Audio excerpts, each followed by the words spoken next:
आदरणीय अखिलेश यादव जी का गठबंधन, इंडिया गठबंधन। और फतेहपुर से प्रत्याशी ऐसे हैं जिनकी दम और ताकत को आप समझिए, लगातार 40-42 साल से समाजवादी विचारधारा के साथ, पिछड़ों के साथ, अल्पसंख्यकों के साथ और लगातार अपनी ताकत में। और जिस तरह से आपने देखा समाजवादी पार्टी के राष्ट्रीय अध्यक्ष अखिलेश यादव जी कल फतेहपुर आए थे, इस गांव के जो लोग गए थे देख के आए हैं। इतनी बड़ी भीड़ मैंने अपने जीवन में कहीं नहीं देखी। वो भीड़ जो दिन बुलाए अपने मन से आदरणीय नरेश उत्तम पटेल जी के नाम से, समाजवादी पार्टी के नाम से, आदरणीय अखिलेश यादव जी के नाम से आई थी, आपको इस बात का भरोसा दिलाते हैं कि 10 साल में जी को कहीं देखा नहीं होगा आते हुए।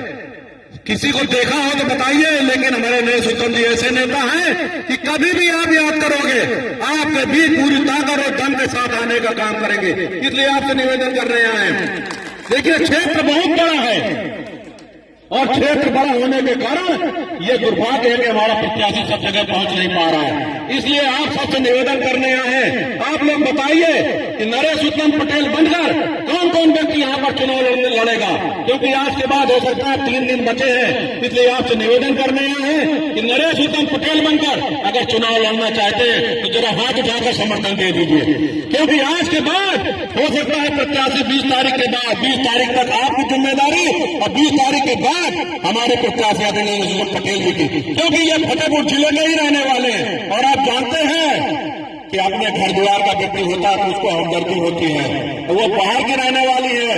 10 साल से ढोलक बजा बजा के हमारे जिले को पीछे कर दिया, हमारे जिले में कोई उद्योग नहीं लगा, कोई काम नहीं लिया।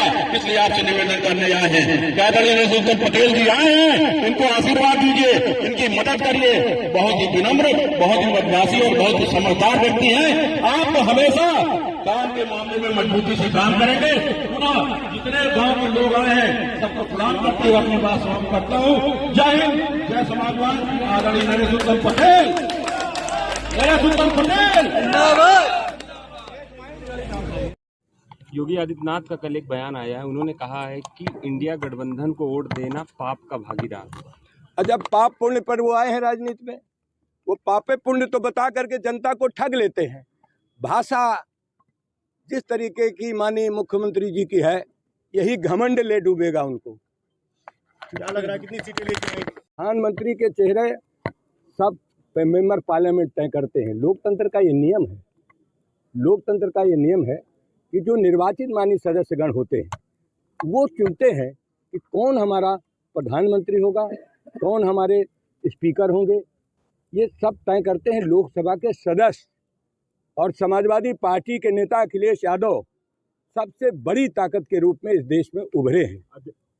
में अमित शाह ने कहा है कि अखिलेश यादव परिवार के लिए जो है काम कर रहे हैं और सोनिया गांधी अपने बेटे को सेट करने में जुटी हुई है। विपक्षी पार्टी जो है निजी स्वार्थ के चुनाव लड़ रहे हैं। जिनका आप नाम ले रहे हैं शायद वो भारत के गृह मंत्री हैं, और भारत के गृह मंत्री को स्तर विहीन बात नहीं करना चाहिए।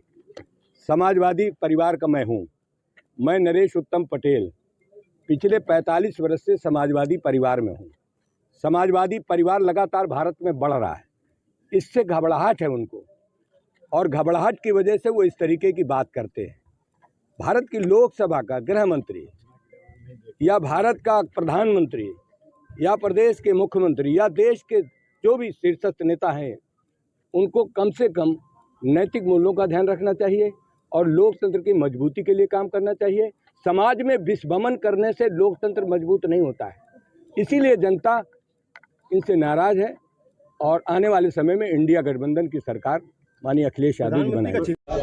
और आप सबने हमारे नेताओं का मनोबल बढ़ाया और हमारा भी मनोबल बढ़ाया। अभी यहाँ पर हमारे किसान नेता नरसिंह पटेल जी बोल रहे हैं। नरसिंह पटेल जी ने इस जिले में भी किसानों की बहुत लड़ाई लड़ी। निश्चित रूप से नरसिंह पटेल के कार्य की सराहना की जानी चाहिए। उन्होंने जब तक किसानों, मजदूरों, नौजवानों के ऊपर कोई जुर्म हुआ तो नरसिंह पटेल ने आंदोलन करके उसे सफलता दिलाई। मैं ऐसे नेता का भी धन्यवाद देता हूं और आप सभी से कामना करता हूं कि लोकसभा का चुनाव है, ये लोकसभा का चुनाव है, ये ग्राम सभा का चुनाव नहीं है। न ही जिला पंचायत, क्षेत्र पंचायत, न नगर पंचायत का चुनाव।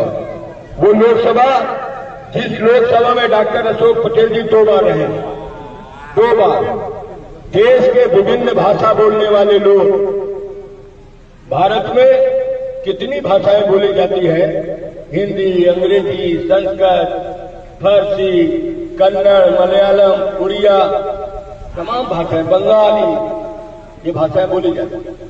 देश के छठे छठे लोग आते हैं। डॉक्टर अशोक पटेल चिकित्सक हैं, डॉक्टर हैं, साथ साथ इन्होंने पूरे देश की राजनीति देखा है कि लोकसभा में होता क्या है। हम लोग तो अभी लोकसभा पहुंचे नहीं, बाहर से देखा, कार्रवाई भी देख लिया, लेकिन लोकसभा का महत्व क्या है, लोकसभा का चुनाव महत्वपूर्ण क्यों है, इस बात को डॉक्टर अशोक पटेल जी अच्छी तरीके से जानते हैं, जो संसद रह चुका हो और इसी जिले का पढ़ा लिखा हो, डॉक्टर है और अपना पेशा करते हुए भी समाज सेवा करता हो, तो ये जान लीजिए वो कितना महान जानकार आदमी होगा जो देश की पंचायत में पहुंचा होगा। जब वहां से तजुर्बा लेकर आए हैं और आज इस आंदोलन को पूरी ताकत दे रहे हैं। ये समाजवादी आंदोलन इंडिया गठबंधन चुनाव जीते, क्यों जीते कि जो काम भारतीय जनता पार्टी नहीं कर पाई, उस काम को समाजवादी पार्टी इंडिया गठबंधन करे। किसानों की तरक्की, किसानों की फसल की लूट, जिंदाबाद जिंदाबाद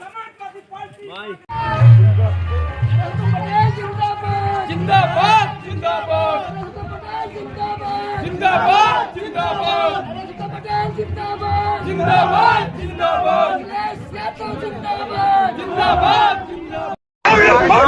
जिंदाबाद जिंदाबाद जिंदाबाद सुतम जिंदाबाद जिंदाबाद जिंदाबाद सुतम जिंदाबाद जिंदाबाद जिंदाबाद सुतम जिंदाबाद जिंदाबाद जिंदाबाद राहुल गांधी जिंदाबाद जिंदाबाद जिंदाबाद यादव जिंदाबाद जिंदाबाद जिंदाबाद सुतम जिंदाबाद जिंदाबाद जिंदाबाद सुतम जिंदाबाद जिंदाबाद जिंदाबाद दलित विरोधी ये सरकार नहीं चलेगी, नहीं चलेगी, किसान विरोधी ये सरकार नहीं चलेगी, नहीं चलेगी, किसान विरोधी ये सरकार नहीं चलेगी, नहीं चलेगी, किसान विरोधी ये सरकार नहीं चलेगी, नहीं चलेगी। जिंदाबाद जिंदाबाद जिंदाबाद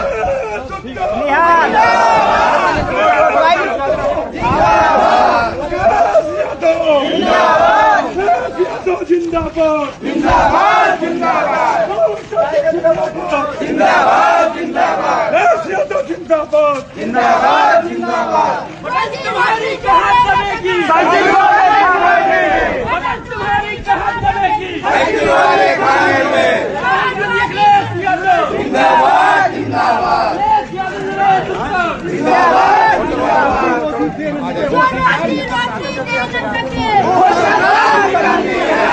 पर्चा बांट रहे हैं नहीं चलेगी,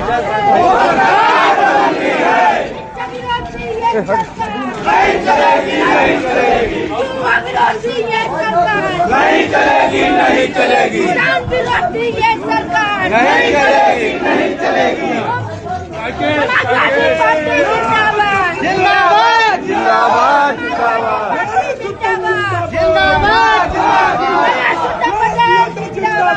जिंदाबाद जिंदाबाद जिंदाबाद जिंदाबाद जिंदाबाद जिंदाबाद जिंदाबाद